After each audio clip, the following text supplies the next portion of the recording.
하나님 아버지, 거룩하고 복된 주일을 주심을 감사합니다. 군사회 주관으로 세대통합 예배를 드리오니 받아 주옵소서. 예수님의 이름으로 기도합니다.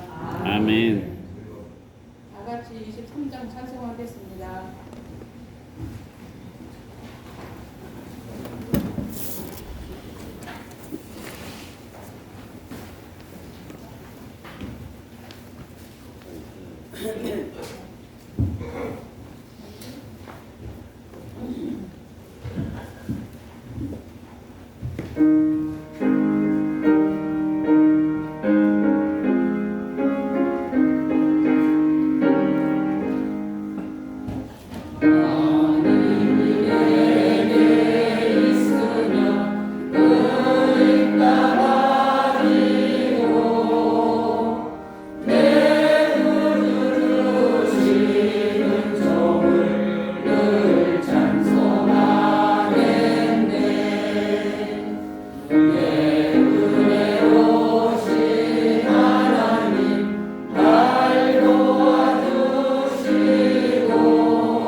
주보에 준비된 이 고백의 기도를 다 같이 기도하시겠습니다.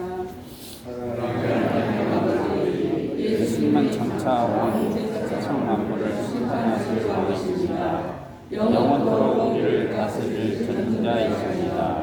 왕이신 그리스도 앞에서 우리의 지난 날을 돌아보며 회개합니다. 십자가 은혜로 구원받아 천국 백성이 되었으나 구별된 삶을 살지 못했습니다. 인간의 본분은 하나님께 영광을 돌리는 것인데 저희들은 자신을 자랑하며 살았습니다. 하나님을 신뢰하기보다는 사람의 맹주를 살피며 살았습니다. 받은 사랑과 은혜에 감사하는 시간보다 원망하고 불평하는 시간이 많았습니다. 사랑의 주님, 우리의 모든 허물을 용서해 주시고 남은 시간을 믿음으로 아름답게 살도록 도와주시옵소서. 예수님의 이름으로 고백의 기도를 드립니다. 아멘. 다 같이 성시기도 73번 이사야 63장으로 교독하시겠습니다.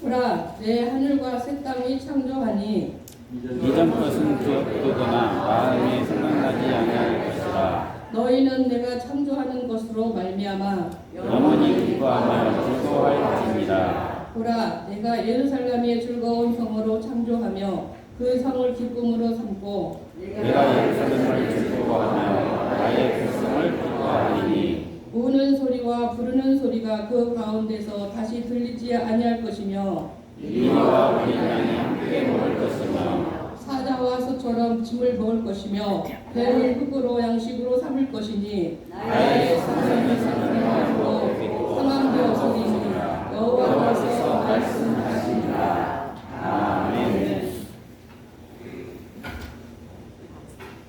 신앙 고백으로 시겠습니다.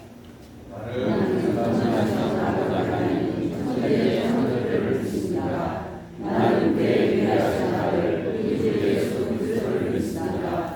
그는 성령으로 인되어 분명과 만약에 살았고 분명히 우리에게 날마다 십자가를 못 들어주시고 장사된 이 삶 안에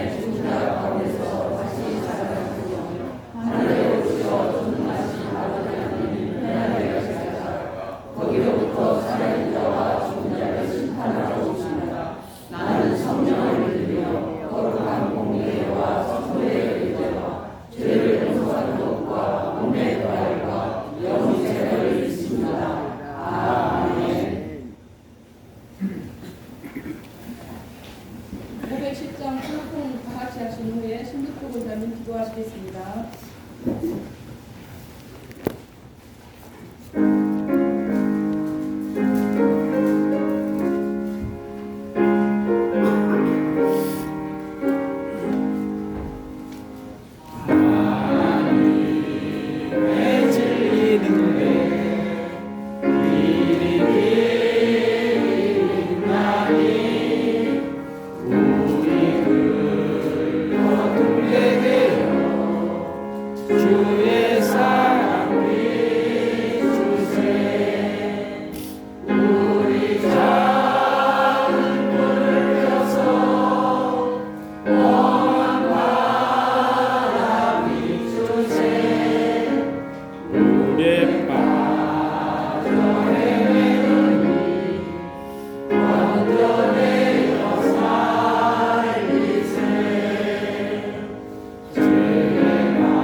전능하신 아버지 하나님, 오늘 참으로 감사합니다. 우리의 11월을 하나님 저희를 주셔서 한 달 동안 저 은혜 가운데 살아가게 하시니 감사합니다. 우리 세대 통합 예배 통하여서 우리 본사 주체로 하나님 앞에 예배를 드리오니 주님 예배를 받아 주시옵소서. 이 시간에 마음과 뜻을 모아 이 자리에 함께 나와 성도님들이 머리 숙여 기도하는 그 기도를 하나님 함께 도와주시고 연락하여 주시옵소서. 받아주셔서 이 말씀대로 우리가 살아갈 수 있는 우리 신광교회 모든 성도들이 될 수 있도록 하나님 함께 도와주시옵소서. 우리 신광교회 성도님들에게 늘 하나님 은혜 안에 살 때마다 감사와 고백이 넘치도록 하나님 함께 도와주시옵소서. 우리가 성도로서의 믿음의 분분을 다할 수 있게 도와주시고 말씀에 따라 사는 것이 부족함이 없도록 하나님 같이 하여 주시옵소서. 하나님 아버지여, 특별히 우리 사랑하는 신광교회를 주님 이토록 사랑하여 주셔서 은혜 가운데 지금까지 인도하시는 참으로 감사합니다. 이 지역을 위해서 우리가 헌신하며 나갈 수 있는 우리 사랑하는 신광교회가 될 수 있도록 하나님 역사해 주시옵소서. 이 지역이 변화되는 말씀으로 우리가 하나님 말씀으로 나아가 담대하게 전할 때마다 하나님의 뜻을 우리가 이룰 수 있는 하나님의 은혜로 나갈 때마다 기쁨이 될 수 있도록 하나님 도와주시옵소서. 우리 하나님 아버지시여, 우리 11월달 마지막 이렇게 통합 예배를 하나님 앞에 드립니다.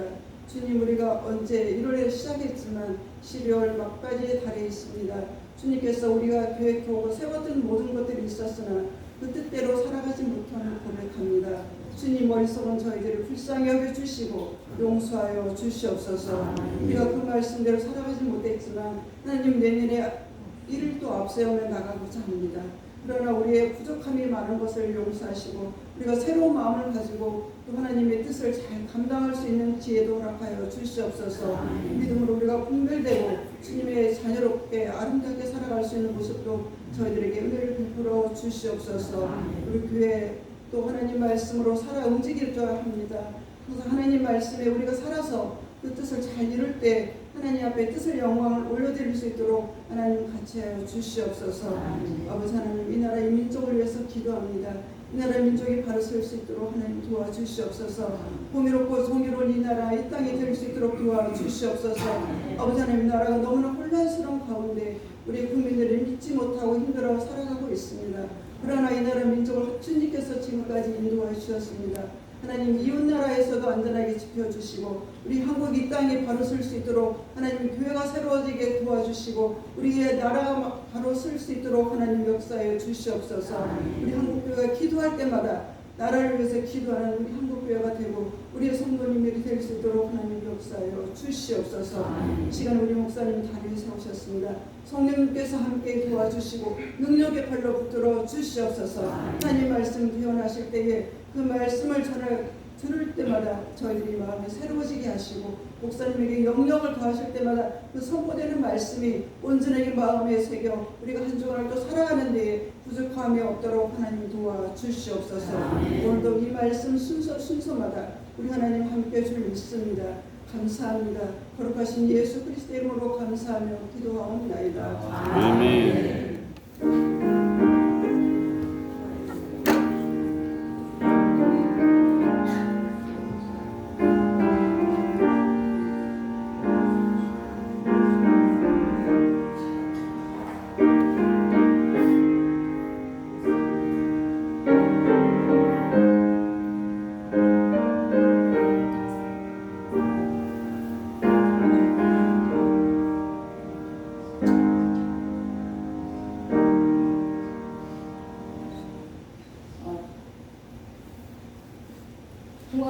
봉헌시겠습니다.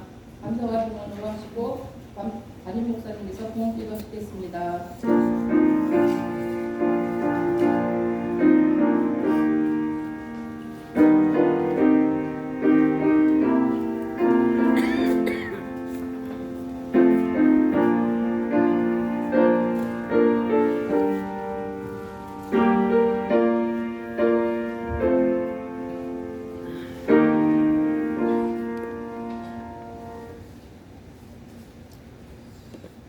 사랑의 하나님 아버지, 지난 한 달의 시간 동안 불꽃 같은 눈동자로 지켜주심을 감사합니다. 이 시간 하나님을 사랑하는 성도들이 생활 중에 받은 은혜에 감사하여 여러 가지 예물을 구별하여 드리오니 받아 주시옵소서. 11조를 구별하여 드립니다. 내게 있는 모든 것이 하나님께서 주신 것임을 믿고 감사함으로 드리는 손길을 복 주시고 그 손으로 행하는 모든 일들이 형통할 수 있도록 은혜를 베풀어 주옵소서. 감사 예물을 구별하여 드립니다. 범사에 감사해서 감사하는 그 성도들의 삶이 감사가 차고 넘쳐나게 하여 주옵소서. 김경원 이다은 집사님 가정에 새 생명 주심을 감사드립니다. 하나님의 거룩한 손으로 안수하여 주셔서 그 자녀가 주 안에서 건강하게 해주시고 믿음으로 자라나서 하나님을 영화롭게 하고 가족을 기쁘게 하는 귀한 자녀 되게 하여 주옵소서. 아멘. 아버지 하나님 앞에 온전히 영광을 올려드리고 예배 드리기 위하여 마음을 준비하여 드리는 예물들을 받아주시고 살아오는 동안에 항상 주 예수 그리스도 안에서 믿음으로 살아왔음을 고백하며 이후의 날들도 환난과 핍박이 다가온다고 할지라도 믿음을 지킬 수 있도록 도와주시옵소서. 주일마다 정하고 드리는 예물이 있습니다. 주정헌금과 일전번제와 건축헌금과 선교헌금을 구별하여 드립니다. 하나님께 약속드린 것을 신실하게 지키려고 마음을 다하는 성도들에게 성경에 기록된 약속의 복이 그 삶과 가정 가운데에 임하게 하여 주옵소서. 일용할 양식을 구별하여 성미를 드립니다. 성전의 음식을 위하여 드리는 성도들에게 선지자의 상급을 허락하여 주옵소서. 그 가정이 마르지 않는 복을 도하여 주옵소서. 이 모양 저 모양으로 봉사하는 성도들의 믿음을 보시고 그 마음의 시온의 대로를 허락하여 주시옵소서. 새벽마다 성전에서 기도하는 성도들의 기도를 들어 주시옵소서. 모든 영광 하나님께 올려드리오며 예수님의 이름으로 기도하옵나이다. 아멘.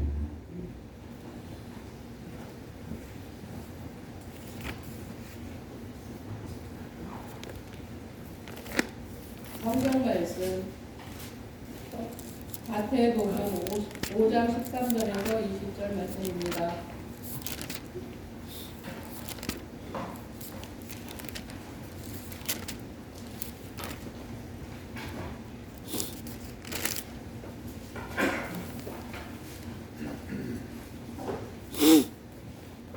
마태복음 5장 13절에서 20절까지 말씀입니다. 제가 먼저 공부하시겠습니다. 너희는 세상의 소금이요 소금이니 만일 그 맛을 잃으면 무엇으로 짜게 하리요? 후에는 아무 쓸데없다. 다만 맛을 버려져 사람에게 밟힐 뿐이니라. 너희는 세상의 빛이라. 산 위에 있는 동네가 숨겨지지 못할 것이요 사람의 등불을 펴서 발 아래에 두지 아니하고 등경 위에 두나니 이러므로 집 안에 모든 사람에게 비치느니라. 이같이 너희 빛이 사람 앞에 비치게 하여 그 들로 너희 착한 행실을 보고 하늘에 계신 너희 아버지께 영광을 돌리게 하라. 내가 율법이나 선지자를 폐하려 온 줄 생각하지 말라. 폐하러 온 것이 아니요 완전케 하려 함이니라. 진실로 너희에게 이르노니 천지가 없어지기 전에는 율법의 1.26도 결코 없어지지 아니하고 다 이루리라. 그러므로 누구든지 이 계명 중에 지극히 작은 것 하나라도 버리고 또 그 같은 사람을 가르치는 자는 천국에서 지극히 작다 일컬음을 받을 것이요 누구든지 이를 행하는 자를 가리키는 자는 천국에서 크다 일컬음을 받을 것이니라. 내가 너희에게 이르노니 너희 의가 서기관과 바리새인보다 더 낫지 못하면 결코 천국에 들어가지 못하리라. 아멘. 목사님들 찬양 드리는 후에 담임 목사님 설교 말씀 주시겠습니다.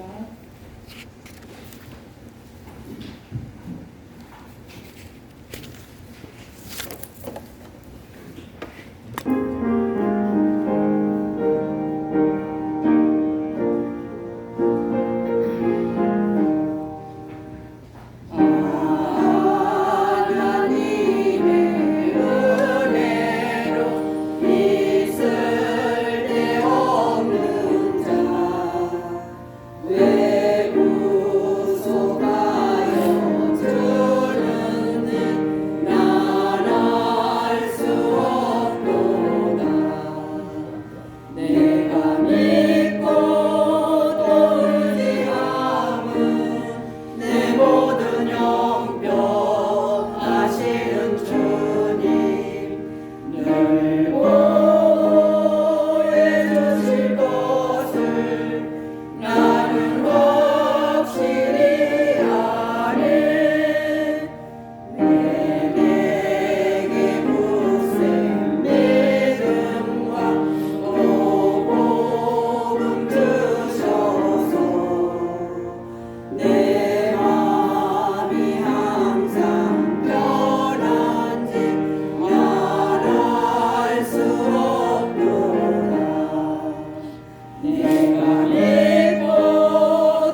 옆에 있는 분들과 인사를 나눕니다. 반갑습니다. 반갑습니다.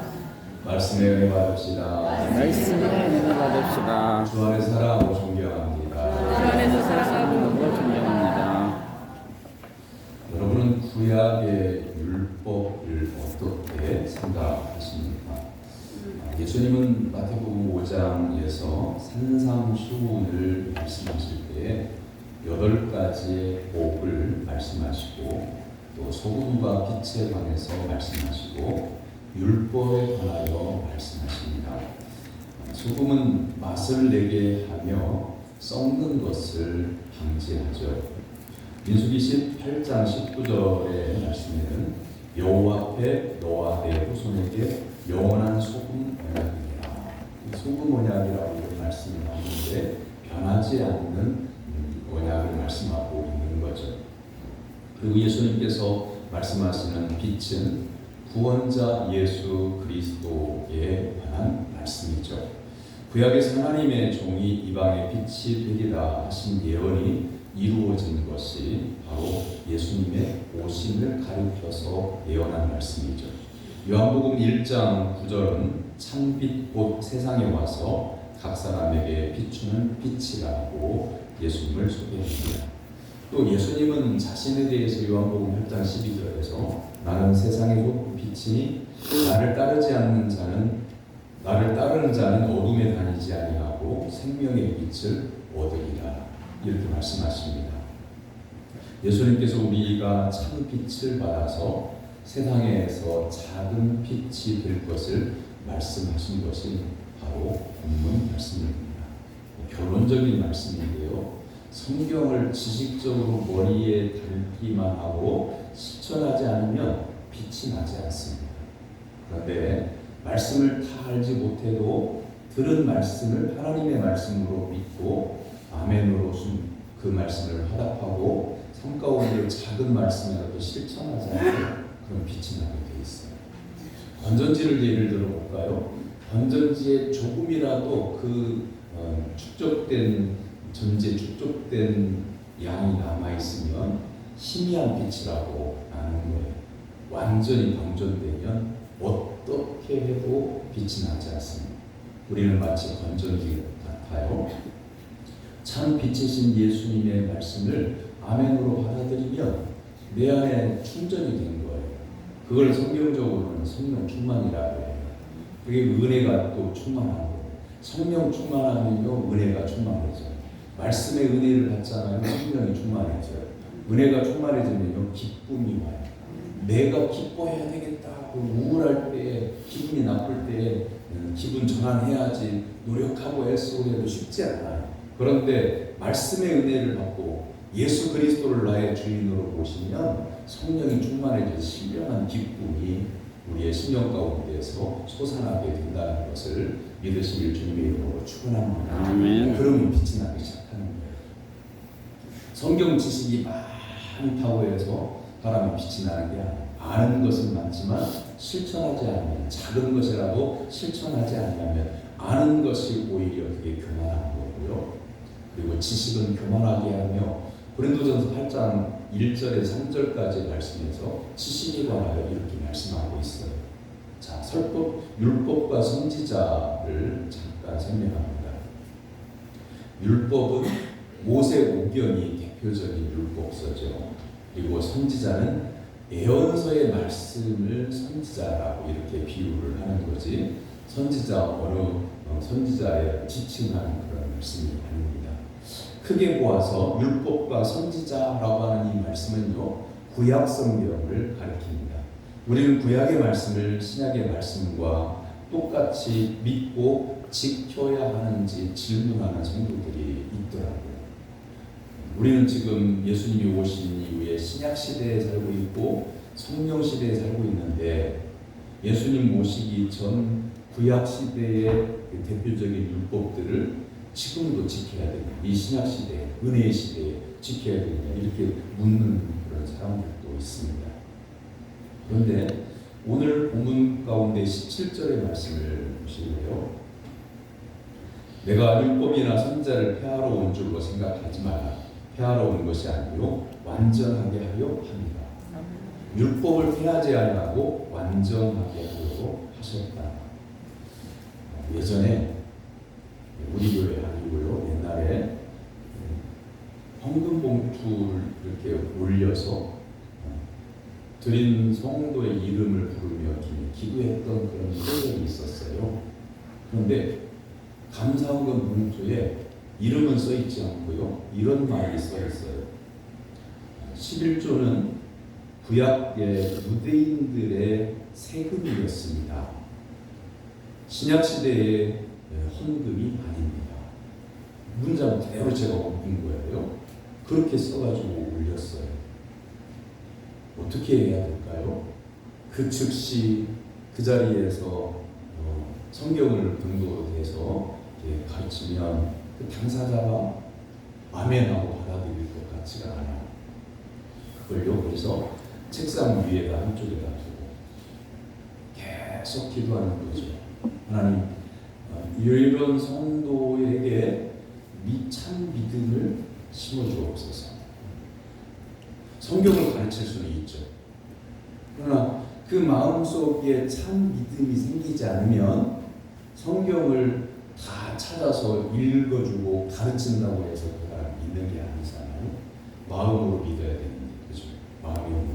이 잘못된 지식의 꺼풀이 눈에 씌어진 그 비닐이 벗겨져야 그 사람이 그 말씀을 믿는 거잖아요. 근데 정말 오랫동안 기도했어요. 2년 동안 기도했어요. 근데 어느 날 하나님께서 정답을 주시는 겁니다.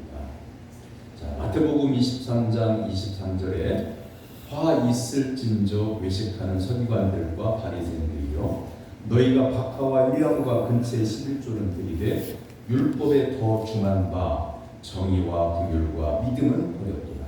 그러나 이것도 행하고 저것도 버리지 말아야 할지니라. 이렇게 말씀하셨습니다. 예수님께서 오늘 17절에서 율법을 폐하려 온 게 아니라 완전하게 하려 오셨다. 그런 말씀은 무슨 뜻이냐면 그 당시에 유대인들 특히 성경을 연구한다고 하는 서기관들, 성경대로 산다고 하는 바리새인들 철저하게 율법을 지키면서 믿음이 좋다고 스스로 자랑하고 자부하는 이들을 향해서 너희들이 지금 믿고 있고 알고 있는 그 율법의 정신, 하나님이 기뻐하시는 그 내용, 겉으로 사람들이 볼 때는 율법을 잘 지켜요. 그런데 그 마음 속에는 하나님을 경외하는 마음도 없고 정의로운 마음도 없고 공의로운 마음도 없고 의도 없고 신도 없고 믿음도 없고 마음이 없는데 사람들에게 보이게 하려고 나 믿음 좋은 사람이다라고 이런 것을 보이려고 율법을 행하는 것을 말하는 거죠. 이 율법의 완성은 그 마음의 중심에서 하나님의 말씀에 순종하는 것, 그게 율법의 완성이라고 하는 거죠. 율법은 구약 시대의 것이니 신약 시대에 지키지 않아도 된다고 하는 이들에 대하여 예수님은 본문 18절에서 이렇게 말씀하십니다. 진실로 너에게 이르노니 천지가 없어지기 전에는 율법의 1.1획도 결코 없어지지 아니하고 다 이루리라. 분명하게 말씀하십니다. 사랑하는 성도 여러분, 신앙생활은 창조주 하나님께서 만물의 주인이심을 절대적으로 믿는 것임을 확신하는 성도가 되기를 주님의 이름으로 축원합니다. 예수님께서 십자가에 달리사 죄인인 나를 용서하시고 구원해 주셨음을 흔들리지 않고 절대적으로 믿는 것이죠. 성경 말씀은 정확하고 잘못이 없는 하나님의 말씀으로 절대적으로 믿는 것이 성도의 신앙인 겁니다. 아멘. 기독교 신앙이 바로 그런 거예요. 불교인들도 있고요, 천주교인들도 있고요, 온갖 이단 종교를 믿는 사람들도 있어요. 근데 누가 천국에서 큰 자라고 일컬음을 받느냐, 누가 천국에 들어가느냐, 하나님의 말씀을 전적으로 믿고 그 말씀을 작은 것이라고 순종하여 실천하는 그 성도를 하나님께서는 천국에서 크다 인정하신다고 이렇게 말씀합니다. 여기 천국에서 크다고 인정하신다는 말을 천국에 들여보내신다라고 하는 말씀과 같은 거예요. 말씀에 대해서요, 이 말씀이 합리적이냐 이성적이냐 이 시대에 맞느냐 따지고 드는 것은 예수님을 진짜 믿는 성도가 그럴 수가 없는 거예요. 그게 성도의 자세가 아니에요. 여러분 신앙생활을 할 때 하나님의 말씀에 순종한 진짜 예수님을 나의 만왕의 왕이로 나의 인생의 주인으로 믿고 사는 성도는요 절대 신앙적으로 불평하지 않아요. 하나님에 대하여 예수님에 대하여 성령님에 대하여 의심하지 않아요. 내 믿음이 부족한 것이 문제고 내 지식에 한계가 있는 것이 문제고 내가 이 세상을 살아갈 때 능력에 한계가 있는 것이 문제지, 하나님은 전능하신 하나님이시고 유일하신 신이시고 우리를 구원하신 하나님이신 것을 믿으시기를 주님의 이름으로 축원합니다. 옛날 보험 선전을 이렇게 하잖아요. 묻지도 않고 따지지도 않고 가입 가능합니다. 보험을 여러분이 들고 들어야 하는 보험이 있을 때에는 당신 무슨 질병이 있어요? 아유 그러면 안 돼요. 혜택이 많은 보험을 막 들고 싶어요. 꼭 필요한 보험을 들려고 할 때 막 그 보험사에서 묻고 따지고 조사하고 막 검사하고 막 그런단 말이죠. 그럴 때는 어떤 심정으로 말하냐면 아니 그런 거 그냥 넘어가고 가입시켜주면 안 돼요? 이러잖아요. 그런데 절대자 하나님을 믿는다고 하면서 하나님을 믿는다고 하면서 예수님을 믿는다고 하면서 묻고 따지고 그러는 것은 신앙적이지 않아요. 여러분 예수님을 안 믿는 분들이 또 예수님을 믿는 성도님들도 신앙적으로 따져봐야지 그냥 무조건 아멘하고 무조건 믿고 무조건 따르냐고. 사랑하는 성도 여러분, 성경은 진리의 말씀이고 하나님의 말씀은 무고합니다. 정확할 뿐만 아니라 틀릴 게 없어요. 그렇기 때문에 우리가 신앙생활을 하기로 작정한 이상, 예수님을 믿기로 작정한 이상 하나님의 말씀을 절대적으로 믿고 순종하는 것이 성도의 신앙인 것을 믿으시기를 주님의 이름으로 축원합니다. 아멘. 자, 두 번째 생각해 봐야 될 것이 인생에서 가장 듣기 싫은 말은 뭘까? 라고 하는 거죠. 여러 가지 이야기가 있을 수 있습니다만 부분적인 이야기를 할 수밖에 없어요. 여러분 세상을 사는 동안에 듣기 싫은 말이 어떤 말일까요? 마음을 열어주는 101가지 이야기라고 하는 책에서요. 그 중에 한 가지 이야기를 소개를 합니다. 미국의 한 교육자가 학생들을 가르치는 교육자가 인디애나 주에서 강의를 하기 위해서 비행기를 탔습니다. 근데 옆자리에 앉은 한 남자가 요즘 청소년들은 버르지 않는 머리 없고 예의도 없고 싹수가 우락하고 하면서 욕을 막 청소년들에 대한 욕을 하는 거예요. 그런데 그 교육자는 인정할 수가 없는 거죠. 학생들을 사랑하는 이 선생님은 그걸 인정할 수가 없어요.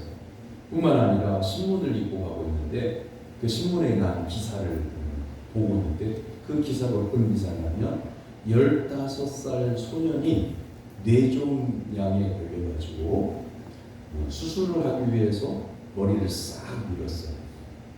머리가 또 다 빠져, 방사선 치료를 할 때 머리가 싹 빠졌어요. 그런데 학교를 가야 되는데 학교를 가는 것이 머리가 다 빠져서 창피해서 못 가요. 어떻게 하면 좋아요? 머리가 싹 빠져서 학생이 학교를 가야 되는데 친구들이 대머리라고 놀릴까봐 학교를 못 가, 창피해서. 어떻게 하면 좋아요? 가발을 쓰면 좋을까요?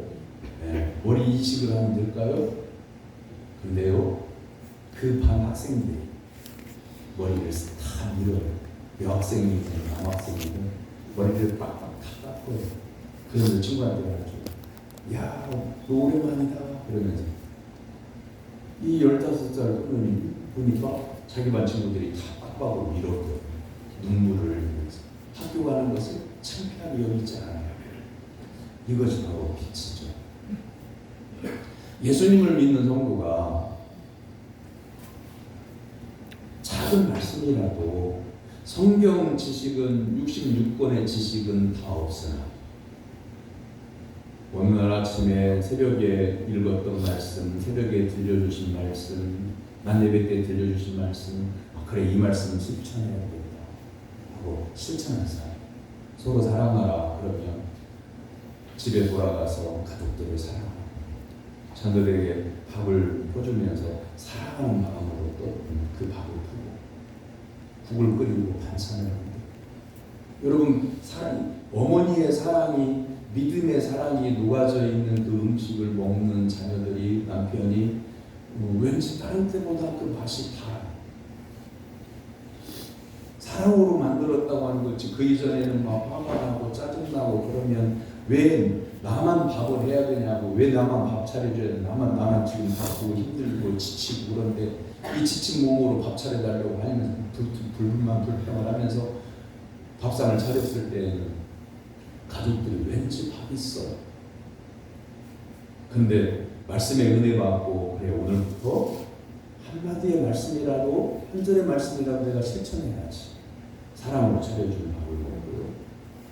가족들의 영혼이 살찌고 육체가 건강해지고 놀라운 변화가 일어나는 거예요. 이게 바로 성도의 예수님께서 말씀하신 너희는 세상의 빛이다 라고 하신 말씀입니다.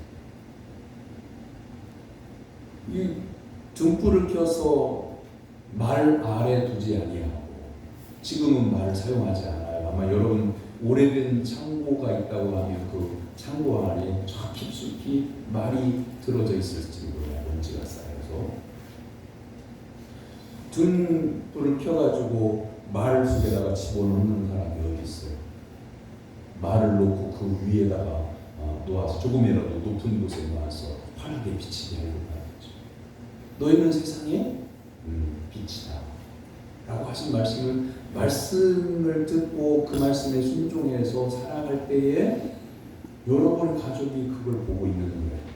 그런데 율법주의자들처럼 바리새인들처럼 나 성경 말씀 잘 알아. 나는 성경 말씀 지켜. 봐. 내가 지키고 있지? 봐. 그게 아니야. 사람이 내가 말씀을 지키고 있는지 안 지키고 있는지 안 봐도 괜찮아. 내가 예수님을 사랑하기 때문에 하나님을 경외하기 때문에 하나님 주신 말씀을 마음에 새기고 기뻐하고 즐거워하면서 그 말씀에 순종하는 거죠. 그것이 빛이라는 말씀이죠. 페스탈로치는 이렇게 정의를 해요.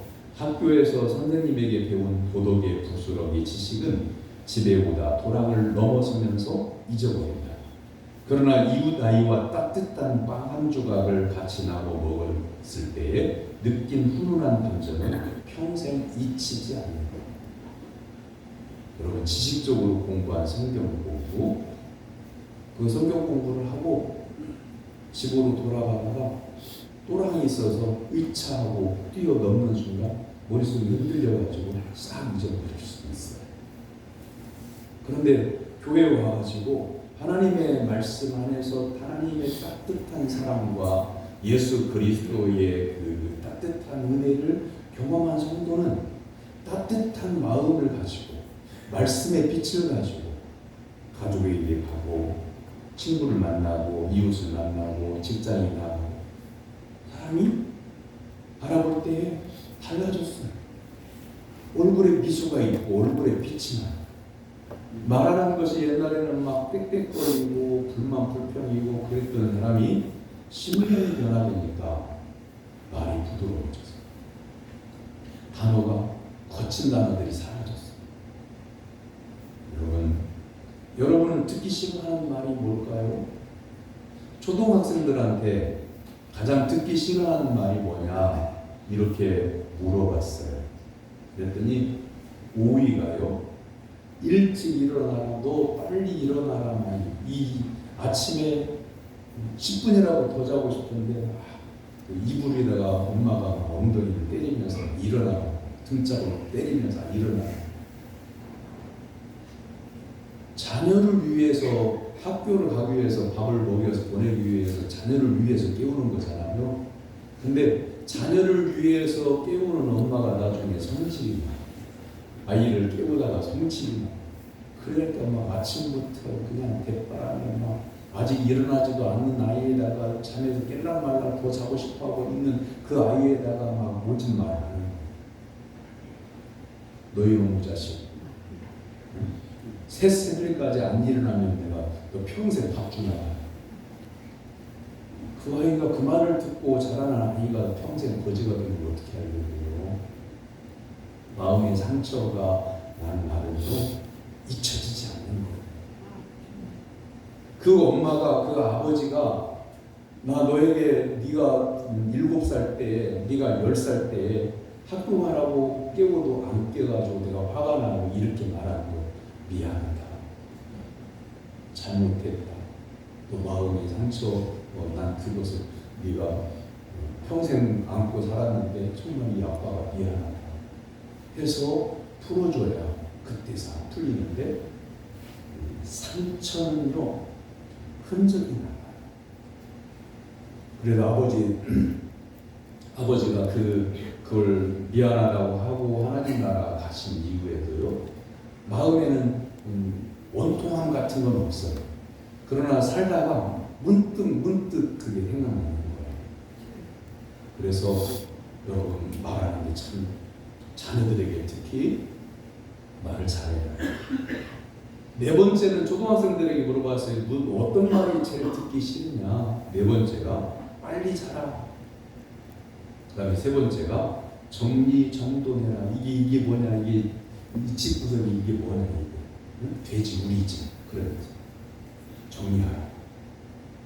2위는 게임 좀 그만해. 게임 좀 그만해. 그 다음에 1위가 뭐냐면 공부해라. 공부해서 나중에 이놈 자식아 그러면서 거듭 얘기하지만 자식을 위해서 말한다고 하면서 이 공부해 이놈 자식아 그러면서 있어. 그러면서 막 그냥 나중에 묵두문자까지만 해버려. 자식을 위한 길이에요. 부어서 이제 말하면 그럼 학생들이 가장 듣고 싶어하는 말은 뭘까요? 앞에 결과를 뒤집으면 돼요. 야 실컷 놀아라. 마음껏 놀아라. 뭐 그런 거. 부모의 마음은 썩을 수도 있어요. 그런데 공부가 제일이 아니다. 이 아빠가 살아와 보니까 공부가 제일이 아니야. 놀고 싶으면 놀아. 이렇게. 그리고 게임도 하고 싶으면 해. 아이고 착하지. 게임하고 놀고 공부를 하나도 안 하는 아들, 딸이 뭐가 착하겠어요. 그죠? 속에서는 열불이 나는 거잖아요. 하지만 착하다. 그리고 아버지의 권위로 엄마의 권위로 예수 그리스도의 이름으로 그 아이를 머리 위에 손을 얹고 자식은 성도님들이 다른 성도의 머리 위에도 손을 얹고 기도하는 것은 안 되는 겁니다. 그러나 자녀들에게 손을 얹고 부모가 자녀들에게 손을 얹고 기도하는 것은 하나님께서 부모에게 주신 권위예요. 그리고 믿음의 기도는 반드시 응답이 됩니다. 그 자녀들의 머리 위에 손을 얹고 축복하며 기도하기를 바랍니다. 그게 가장 좋은 거예요. 교인들이 가장 듣기 싫어하는 말이 뭘까요? 목회자인 제가 느끼기에는 이걸 가장 듣기 싫어하는 것 같아요. 새벽 기도하십시오. 이 말. 왜냐하면 오랜 세월 동안 모든 성도님들이 아니라 서린 집사님 그리고 권사님, 안수 집사님, 장로님들에게 재직들에게 재직은 적어도 새벽 기도를 해야 교회를 영적으로 우리가 지키지요. 그러면서 오랜 세월 동안 새벽 기도합시다. 이게 크게 숫자가 늘어나지 않아요. 그걸 보면 새벽 기도하자 하는 말이 제일 듣기 싫은 것 같아요. 그래서 강요는 안 합니다만 그런데 예수님을 진짜 만나면 새벽에 내리는 이슬 같은 하나님의 은혜를 경험하면 이 새벽에 신비하고 놀랍고 심지어 막직한 이 은혜의 시간을 놓칠 수가 없어요. 지식으로는요 그 사람이 교만해질 뿐이에요. 그런데 교회를 섬기는 것도 목회를 하는 것도 신앙생활하는 것도 새벽에 내리는 하나님의 이슬 같은 그네의 은혜를 받아서 거기에 그 은혜에 젖어서 삶을 사라지고 위기를 모면하고 하나님의 은혜로 어떤 다가오는 환난이나 핍박이나 이런 것들을 하나님의 은혜로 이겨가는 것. 명확하게 제가 이겁니다라고 말씀 안 드리는 이유가 있어요. 하나님의 말씀을 믿고 의지하는 성도와 새벽에 기도하지 못하는 형편에 있는 성도도 있기 때문에 그런 여지를 조금 제가 남겨두고 있는데, 성도들이 가장 듣기 좋아하는 말이 뭘까요? 여러분 어떤 말을 가장 듣기 좋아하십니까? 여러분 부부지간에 어떤 말을 하는 게 가장 듣기 좋은 말을 하고 기분이 좋아서 가정에서도 행복한 가정 생활을 할 수 있을까요? 여담입니다만 할아버지가 심장마비로 돌아가셨어요.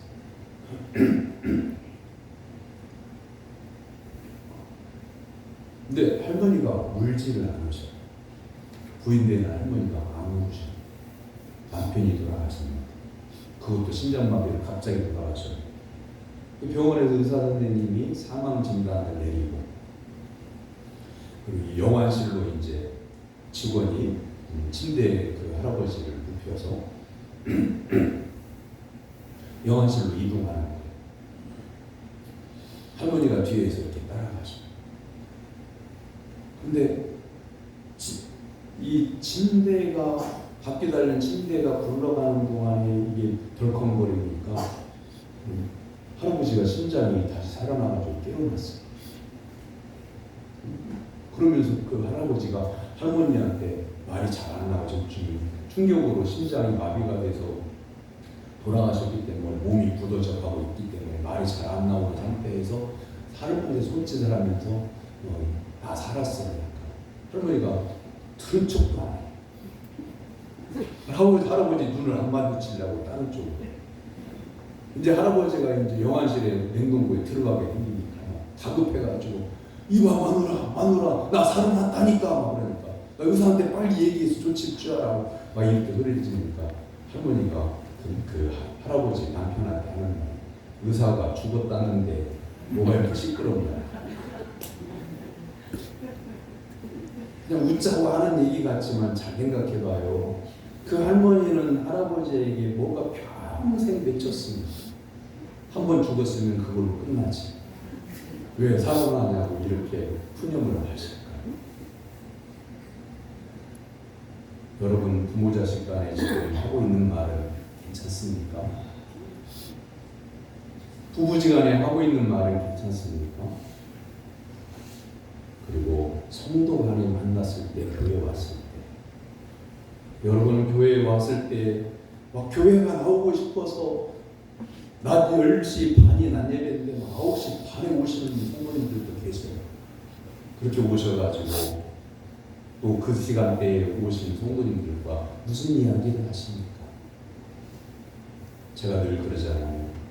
인사만 하시고 찬송을 낮게 부르시든지 아니면 성경을 읽으시든지 아니면 지금까지 살아오면서 일주일 동안 살면서 세상에 지치고 힘들었던 일들을 하나님께 기도하시든지 그러지. 아이고 저 동네 갔더니만 뭐 누구는 어떻고 그런 말씀들을 안 하시겠죠. 결코 교회에 와서 마음에 기분이 좋고 유쾌하고 맑고 그런 마음을 주지를 못해요. 이럴 수도 있어요. 내 근심 어린 것을 어떻게 하다 보니까 말이 나와가지고 막 눈물로 막 예배 시간 전에, 그러면요 그 말을 들은 성도는 그 성도의 아픔이 마음에 느껴져서 나도 기도해야 되겠다 그런 마음을 갖죠. 그런데 하나님을 만나기 전에 일주일 동안 세상 가운데 살면서 만약에 우리가 말씀과 일주일 동안 거리가 멀게 살았다고 하면 마음에 세상의 온갖 것들이 들었던 말들이 머릿속과 마음속에 지금 남아있는데 정화가 되어서 하나님을 만나고 하나님의 말씀을 통해서 은혜를 충만하게 받아야 되는데 그것 말씀 듣기 전에 하나님께 예배를 드리기 전에 옆에 앉은 성도님의 아픔의 이야기를 들으면 그게 점령을 해요. 예배 드리는 내내 어떻게 그렇게 아플 수 있을까? 어떻게 인생이 그럴까? 그러면서 자신도 모르게 설교 시간이고 아이고 옆에 있는 집사님 참 힘들겠네. 그 말이 몰입하게 돼. 빠져들게 돼. 긍휼히 여기는 마음이 있고 예수님을 믿는 성도들 이웃을 사랑하는 마음이 있기 때문에 점점 더 그 옆에 있는 성도가 안쓰럽고 그러다 보면 자기 자신은 점점 말씀이 내 귀를 지나서 다른 성도에게로 가요. 사랑하는 성도 여러분, 하나님의 말씀을 듣기 위해서 성전에 나오고 하나님을 예배하고 하나님께 감사하기 위해서 성전에 나오는 거잖아요. 예배가 그거예요. 예배란 뭐냐면 세상에 살 때 힘들고 어려울 때 지치고 아플 때에 하나님께서 치료해 주시고 하나님께서 보호해 주시고 하나님께서 붙잡아 주셨음에 감사합니다. 감사 보고하러 나오는 거예요.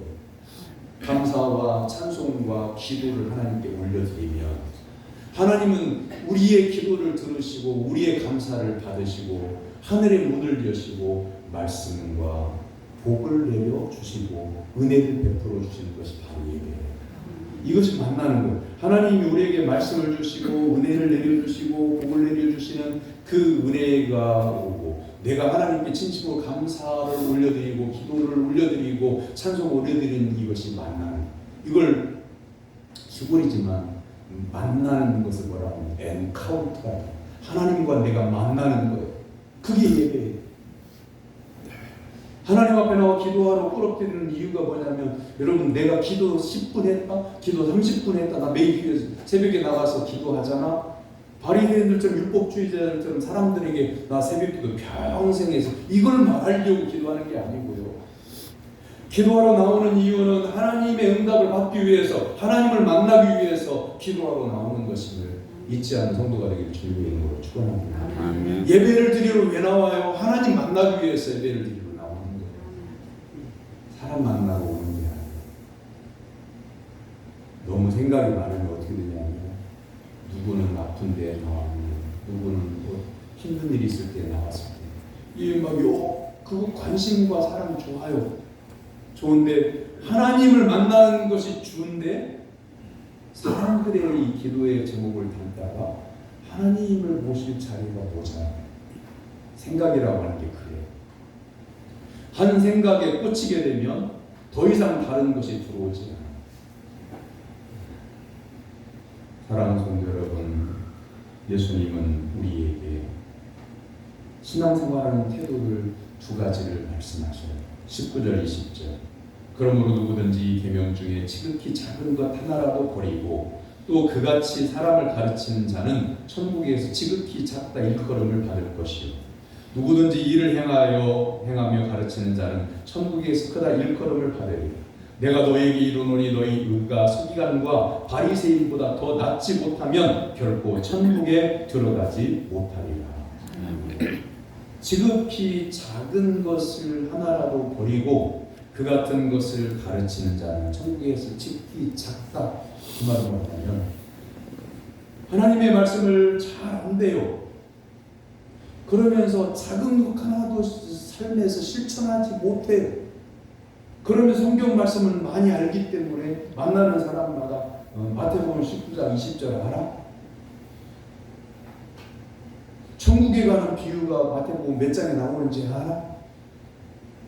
성도가 나 그거 잘 모르겠는데 예수 믿는 성도가 그것도 몰라? 마태복음 13장이잖아. 그러면서 말씀을 이런 신앙의 행태로 살아가는 성도를 예수님은 천국에서 지극히 작다 이런 거리가 그 말을 말하면 천국에서 그 존재가 없다 그런 뜻이에요. 그런데 성경은 다 알지 못해요. 그리고 오늘 들었던 말씀 가운데 말씀에 순종해야지. 이 말씀을 따라서 오늘부터 순종하는 삶을 살아요. 성경의 일부분이에요. 오늘의 말씀은 성경의 일부분이에요. 일부분의 말씀이지만 이 말씀에 순종하는 성도를 천국에서 크다 일컬으리라 이렇게 말씀하십니다. 아멘. 그러니까 사랑하는 성도 여러분, 신앙생활을 할 때에 나는 성경 지식이 짧아, 성경을 잘 몰라, 찬송도 잘 못 찾아, 괜찮아. 어떤 것만 있으면 예수님을 진짜 나의 구주로 믿고 하나님 아버지가 이 우주 만물의 창조주이시고 성령 하나님이 나를 돕는 보혜사 성령님이신 것을 확실히 믿고 말씀을 읽을 때마다 아멘, 말씀을 들을 때마다 아멘 순종하는 삶을 살면 성경 모든 전체 말씀을 다 알지 못해도 괜찮아요. 들려주신 말씀에 순종하는 성도가 되기를 주님의 이름으로 축원합니다. 아멘. 자, 마지막으로 빛 가운데로 우리가 가야 돼요. 세상 속에서 살지만 빛 가운데로 가는 그런 삶을 살아야 돼요. 예수님은 사도 요한을 통해서 요한일서 1장 7절에서 우리를 향해 이렇게 말씀하십니다. 그가 빛 가운데 계신 것 같이 우리도 빛 가운데 행하면 우리가 서로 사귐이 있고 그 아들 예수의 피가 우리를 모든 죄에서 깨끗하게 하실 것이요. 예수님 안에 있으면, 예수 그리스도 안에서 성도를 바라보게 되면 그 아들 예수 그리스도의 피가 우리를 모든 죄에서 깨끗하게 하실 것이라고 하나님은 말씀하고 계십니다. 자, 보세요. 옛날에 연극을 대학교 1학년, 2학년 때 연극을 하다가 군대를 가고 난 다음에 신학교 복학을 해서 그 이후로 연극을 하지 않았는데요. 연극을 할 때에 가장 중요한 몇 가지 가운데 한 가지가 조명이 정해진 곳으로 자기의 위치를 가는 게 그게 가장 중요해요. 조명이 빛이 내리는 쪽으로 가서 대사를 해야 그 배우도 보이고 대사 전달도 정확하게 되는 거예요. 그런데 조명빛이 없는 곳에 서게 되면 대사를 잘 했어도요, 사람들이 어디서 들리는 소리야? 누가 말하는 거야? 그러면서 말한 사람을 찾아. 말한 사람을 찾으려고 연극을 보는 게 아니잖아요. 연극을 보면서 그 연극에서 말하고자 하는 말을 듣고 감동적인 이야기면 감동을 받는 거잖아요. 슬픔의 이야기면 눈물을 흘리면서 보게 되는 거잖아요. 그것처럼 예수님을 믿는 성도가 있어야 할 자리가 있다. 예수님께서 참 빛이시고 참 빛이신 예수님 안에 있는 것, 바로 그것이 우리가 있어야 할 자리다. 그러면 방법은 그거예요. 예수님을 믿는 성도가 예수님 안에 있다고 하는 것은 말씀의 은혜를 받고 여러분의 삶의 자리에서 오늘 들은 말씀을 순종하고 실천하면서 사는 거예요. 그러면요, 어떻게 되어지냐면 여러분 자녀들이 여러분을 바라보면서 신앙생활을 우리 엄마처럼 하면 되겠구나. 우리 아빠처럼, 아버지처럼 신앙생활을 나도 해야지. 아버지의 예수 그리스도 빛 안에 있는 아버지를 보면서 은혜를 받아요. 예수 그리스도 안에 있는 엄마를 보면서 은혜를 받아요. 그럼 그 자녀들이 우리가 또 성경 읽어라, 교회 가라, 기도해라 이렇게 입으로 말하지 않는데요. 기도하는 어머니가 눈물로 자녀들을 위해서 기도하는 것을 자녀가 보게 되면, 말씀에 순종하는 아버지를 자녀가 보게 되면 말씀에 순종하고 기도하게 돼요.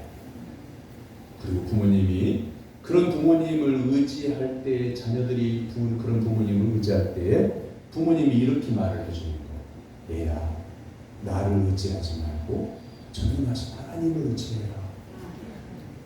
그러면요, 부모를 자녀가 가볍게 여기는 게 아니라 그런 부모를 신앙적으로 더 존경하게 돼요. 그러면 가족의 화목과 가족의 끈끈한 사랑과 정이 더 두터워집니다. 사랑하는 성도 여러분, 성경에 기록된 하나님의 말씀을 전적으로 믿을 뿐만 아니라 들려주신 말씀에 전적으로 믿고 순종하는 성도가 되기를 주님의 이름으로 축원합니다. 기도하겠습니다. 사랑의 하나님 아버지, 지금까지 주님의 뜻대로 살지 못한 것을 진심으로 회개하도록 일깨워 주옵소서. 지극히 작은 말씀이라도 생활 속에서 순종하는 성도들이 되게 하여 주시옵소서. 나의 주변에 있는 연약한 자들에게 소금이 되고 빛이 되게 하옵소서. 예수님의 이름으로 기도하옵나이다. 아멘. 교사님 제가 하는 교회 소식 먼저 전하겠습니다. 오늘 권사의 주관으로 세대 통합 예배 드렸는데요. 이를 위해서 권사님들 기도하고 준비해서 예배를 섬겨서 것에 대해서 진심으로 감사를 드립니다. 오늘은 왕이신 그리스도의 주일인데요. 다음 주부터는 대림절이 시작이 돼요. 이 대림절 기간은 성탄절을 기다리는 절인데 예수님의 오심을 간절히 기다린다 해서 대림절이라고 해요. 다음 주일 낮예배 점심하고 식사하고 난 다음에 새가족 교육 신청하신 분들 모임 있습니다. 이타돈 집사님과 박봉래 권사님이 입원해서 치료받고 있습니다. 우리 김경원 이다은 집사님 가정에 아들을 태어났습니다. 진심으로 축복하고 축하하면서 한 아이가 태어나는 순간 험악한 세상에 던져진 것과 같아서 모든 성도님들의 합력하여서 기도해 주심이 필요합니다. 그리고 주보 순서에는 연합구역 예배라고 수요기도에 해놨는데 광고는 들어가 있지 않습니다. 이번 주 수요일 날은요 연합구역 예배로 드립니다. 구역 식구들 한 분도 빠짐없이 같이 참여해 주시기를 부탁드립니다. 우리 유윤식 집사님 일하다가 다치셨는데 그동안 병원 치료 또 가정에서 요양하느라고 오늘 예배에 참석하셨습니다. 옆에 있는 분 바라보고 인사 나눕니다. 예수님 바라보고 삽시다. 예수님 바라보고 삽시다. 말씀에 순종합시다. 말씀에 순종합시다. 다 같이 일어나서 57장 찬송합시다.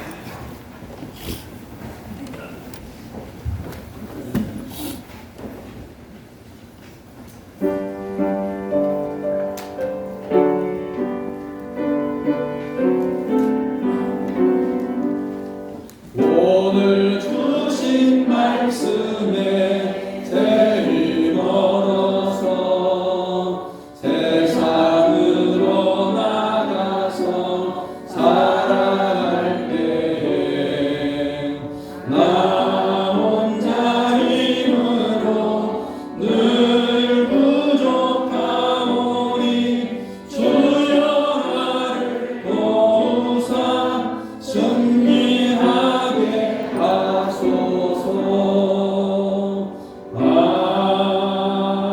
아멘.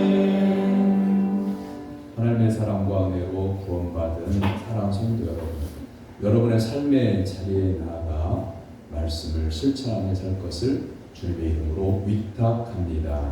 아멘. 여호와는 내게 복을 주시고 너를 지키시기를 원하며 여호와는 그의 얼굴을 내게 비추사 은혜 베푸시기를 원하며 여호와는 그 얼굴을 내게로 향하여 드사 평강 주시기를 원하노라. 아멘.